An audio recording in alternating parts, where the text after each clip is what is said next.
आज की इस वीडियो में हेल्थ एंड फिजिकल एजुकेशन में हम जानेंगे समझेंगे कि फिजिकल फिटनेस के अलग अलग ट्रेनिंग मेथड्स कौन कौन से हैं। तो वीडियो को पूरा देखिए और लास्ट में कमेंट करके अपना फीडबैक जरूर दीजिएगा। तो वीडियो को हम शुरू करते हैं। आज का हमारा टॉपिक है training methods of physical fitness, शारीरिक फिटनेस के प्रशिक्षण की विधियां। तो सबसे पहले हम फिजिकल फिटनेस की बात करते हैं, शारीरिक दक्षता की बात करते हैं कि होता क्या है। तो देखिए, जब हम फिजिकल फिटनेस की बात करते हैं तो it is a state of health and wellbeing. कि ये क्या है? स्वास्थ्य और कल्याण की एक अवस्था है। यह एक व्यक्ति को बिना अत्यधिक थकान के दैनिक कार्यों को करने की अनुमति देती है। जब हम फिजिकल फिटनेस की बात करते हैं तो फिजिकल फिटनेस का मतलब क्या है? फिजिकल फिटनेस का मतलब अपनी मसल्स को बना लेना नहीं है। फिजिकल फिटनेस का मतलब है कि खुद को इस तरह से फिट रखना कि आपका जो डेली रूटीन है, डेली टास्क है, बिना किसी थकान के, बिना किसी समस्या के आप उसको आराम से स्मूथली आप उसको कर पा रहे हैं। तो इसको हम क्या कहेंगे? Physical fitness. कि आपके शरीर में इतनी एनर्जी है, इतनी ऊर्जा है, इतनी फ्लेक्सिबिलिटी है कि रूटीन का जो डेली रूटीन का वर्क है आप बहुत अच्छी तरीके से कर पा रहे हैं और आपको ज़्यादा थकान भी महसूस नहीं होती। It is typically achieved through proper nutrition, physical exercise and rest. कि इसमें एक किस तरह से अचीव किया जा सकता है, इसमें तीन चीज़ों पर बात की जाती है। आपको प्रॉपर न्यूट्रिशन लेना है, अच्छा खाना लेना है, आपको अच्छा पोषण मिलना चाहिए, साथ ही साथ आपको फिजिकल एक्सरसाइज भी करनी है, और इसके साथ बॉडी को प्रॉपर रेस्ट देना भी बहुत ज़रूरी है। तो जब हम अच्छा खाना खाएंगे, एक्सरसाइज करेंगे, अपने शरीर को से हम काम भी लेंगे, तो काम के साथ साथ अपनी बॉडी को हम आराम भी देंगे। तो जब हम ये सारी चीज़ें करेंगे तो फिर हम फिजिकली फिट हो सकते हैं। ठीक है। अब हम बात करते हैं training methods of physical fitness की, शारीरिक फिटनेस के प्रशिक्षण की विधियां कौन कौन सी हैं। तो देखिए, जब हम ट्रेनिंग मेथड्स की बात करते हैं तो शारीरिक फिटनेस के लिए प्रशिक्षण एक व्यवस्थित प्रक्रिया है, सिस्टमेटिक प्रोसेस है। Various training methods are adopted to improve and maintain physical fitness. की इसके लिए अलग अलग प्रशिक्षण की विधियां अपनाई जाती हैं। और जब हम अलग अलग मेथड्स की बात करते हैं, ठीक है, तो ये मुख्य रूप से फिटनेस के विभिन्न घटकों, चाहे हम बात करते हैं स्ट्रेंथ की, बात करते हैं स्पीड की, बात करते हैं एंड्योरेंस की, बात करते हैं फ्लेक्सिबिलिटी की, बात करते हैं कोऑर्डिनेशन की, बात करते हैं, ठीक है, इन सभी के लिए काफ़ी प्रभावी मानी जाती है। जब हम अलग अलग ट्रेनिंग मेथड्स की बात करते हैं तो इससे हमारे बॉडी में स्ट्रेंथ आता है, स्पीड अच्छी होती है काम करने को लेके, एंडोरेंस सहन शक्ति बढ़ती है, फ्लेक्सिबिलिटी आती है, और जो हमारे नर्व सिस्टम है, मसल्स है, बोन है, इनमें कोऑर्डिनेशन आता है। तो एक एक करके हम इन ट्रेनिंग मेथड्स की बात करते हैं। फर्स्ट है कॉन्टिन्यूस ट्रेनिंग मेथड, फिर इंटरवल ट्रेनिंग मेथड, फिर fartlek training method, circuit training method, weight training and plyometric training method. तो ये अलग अलग मेथड हैं। अब एक एक करके हम इन पे बात करते हैं। तो देखिए, जब हम कॉन्टिन्यूस ट्रेनिंग मेथड की बात करते हैं तो इसके एग्जांपल क्या है? जैसे साइकिलिंग है, रनिंग है, रेस जो हम करते हैं, तो इसमें क्या होता है कि इसमें हम बिना रुके हमें 30 मिनट्स, 40 मिनट्स, ठीक है, इतने टाइम में हमें लगातार ये करना पड़ता है। तो इसमें किसी तरह का कोई इंटरवल नहीं आता। तो this method is primary use to enhance endurance. कि यह विधि मुख्य रूप से क्यों अपनाई जाती है? हमारी जो सहन शक्ति है, एंडोरेंस की हम बात करते हैं, उसको बढ़ाने के लिए उपयोग की जाती है। और in this exercise is done for a long time without any rest. की जो भी हम एक्सरसाइज कर रहे हैं लंबे समय तक की जाती है बिना किसी रेस्ट के, बिना किसी ब्रेक के। जैसे हम रेस की बात करते हैं, ठीक है, कंटिन्यू आपको 30 मिनट्स भागना है तो भागना है। साइकिलिंग आपको 30 मिनट्स, आपको 45 मिनट्स, आपको 1 आवर आपको करना है तो लगातार करना है। इसमें किसी तरह का कोई रेस्ट नहीं लिया जाता।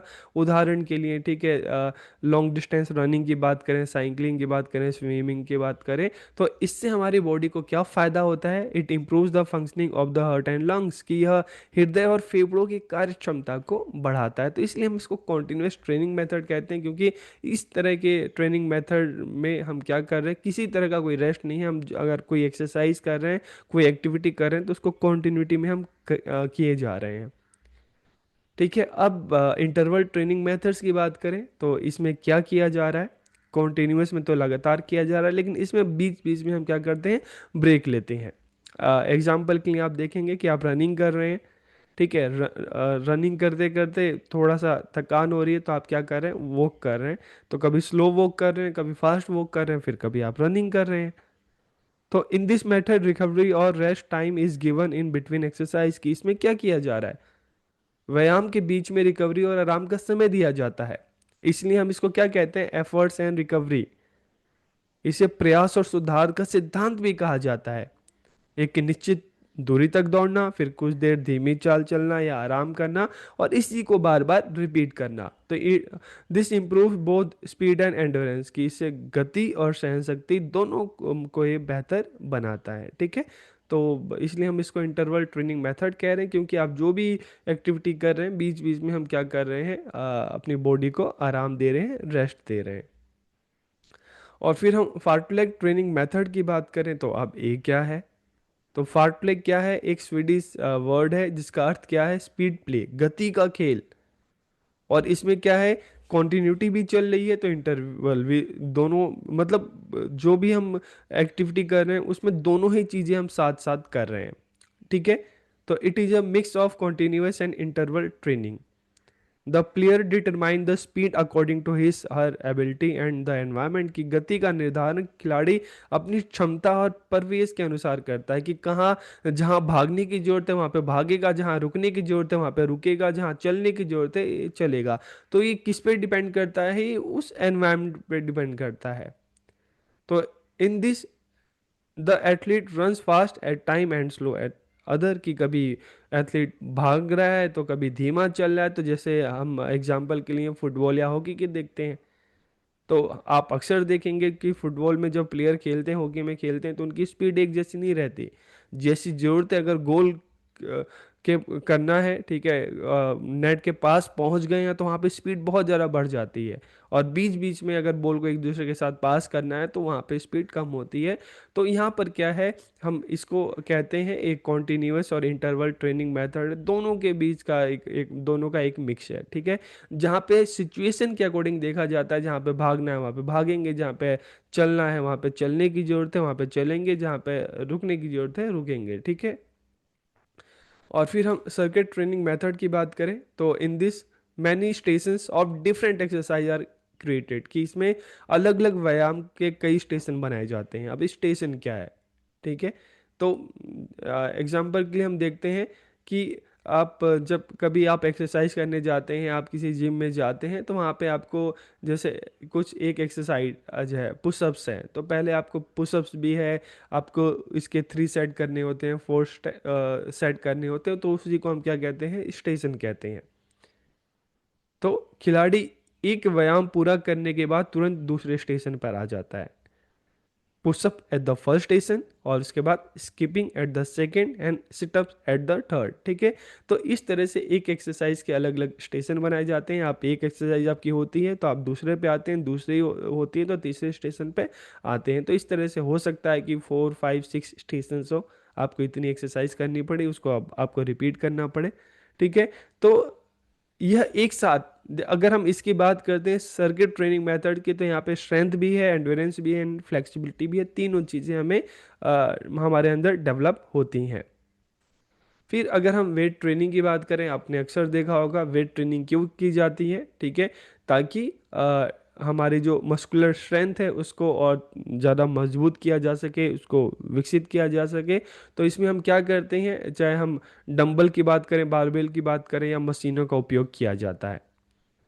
और ये किस पे काम करता है, किस थ्योरी पे काम करता है, सिद्धांत पे काम करता है, ओवरलोड, जहाँ पे हम क्या करते हैं, धीरे धीरे वजन को बढ़ाया जाता है। अचानक से आप भारी वजन नहीं उठाते, पहले आप मान लो 10 kg करते हैं, तो फिर 15, फिर 20, फिर 25, 30, 35, 40, तो धीरे धीरे वजन को बढ़ाया जाता है ताकि आपकी मस्कुल जो स्ट्रेंथ है वो बढ़े। और फिर अगर हम प्लायोमेट्रिक प्रशिक्षण की बात करते हैं, ट्रेनिंग की बात करते हैं, तो it is also known as jump training. इससे क्या कहा जाता है, जंप ट्रेनिंग भी कहा जाता है। आप जिम में अक्सर आपने देखा होगा, दो तरह का यहाँ पे है, कि आप नीचे से बॉक्स के ऊपर करते हैं, ठीक है, जिसे बॉक्स जंप कहते हैं, फर्स्ट इमेज आप देखें। और बहुत बार होता है कि आप किसी ऊपर की जगह पे खड़े हैं, वहाँ से आप नीचे की तरफ जंप करते हैं, तो जिसे डेप्थ जंप कहा जाता है। ठीक है, तो जब हम प्लायोमेट्रिक पर ट्रेनिंग की बात करते हैं तो इसे जंप ट्रेनिंग भी कहा जाता है। और इसमें अगर हम देखते हैं, it involves jumping and hopping exercise design to increase muscles power, की मांसपेशियों की शक्ति को बढ़ाने के लिए कूदने और उछलने वाले व्यायाम किए जाते हैं। बॉक्स जंप जो आपने फर्स्ट आप देख रहे हैं, ठीक है। और सेकंड क्या है, डेप जंप, जिसमें आप ऊपर की जगह से नीचे कूदेंगे, ठीक है। फिर तो फिर अपनी जगह जंप करेंगे। तो इस तरह से जो प्लायोमेट्रिक ट्रेनिंग दी जाती है। तो आज के इस वीडियो में हमने जाना, हमने समझा कि फिजिकल फिटनेस के अलग अलग ट्रेनिंग मेथड्स कौन से हैं। तो वीडियो आपको कैसा लगा कमेंट करके ज़रूर बताइए। आप सबका बहुत बहुत धन्यवाद।